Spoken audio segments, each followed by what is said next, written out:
Vindhyachal digital recording studio Baniyapur.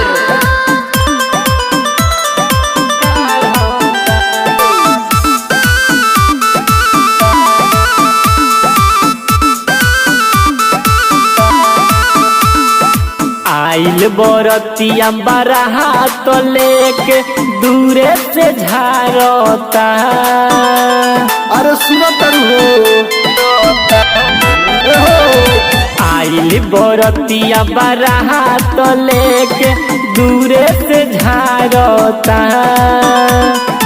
आइल एगो में हीरो बा दिल दूरे से कार होता।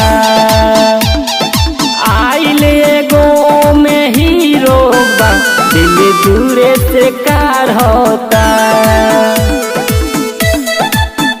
दिल दूरे से कार होता।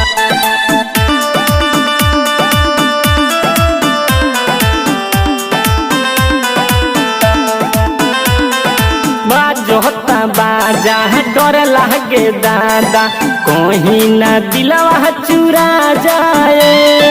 दिलवा चुरा के हमके लुभा के कहीं ना दूर भागा जाए। अरे बच के रहियो रे पगली। बाजोता बाजा डर लागे दादा कहीं ना दिलवा चुरा जाए।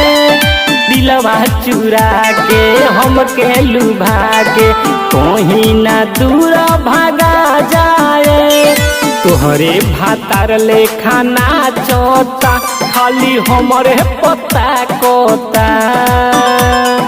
आइल एगो में हीरो बा दिल दूरे से कार होता। आइल एगो में हीरो बा दिल दूरे से कार होता। दिल दूरे से कार होता।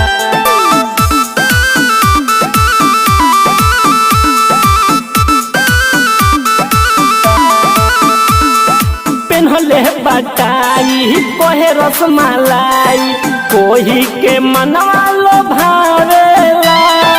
मनवा लो भाके प्यारो जगा के हमारा के पागल बनावेला। तो क्या सोचले बारू एकदम जोड़ी कांटा पा। पेन्हले बटाई कोहे रसमलाई कोही के मनवा लो भावेला। मनवा लो भाके प्यारो जगा के हमारा के पागल बनावेला।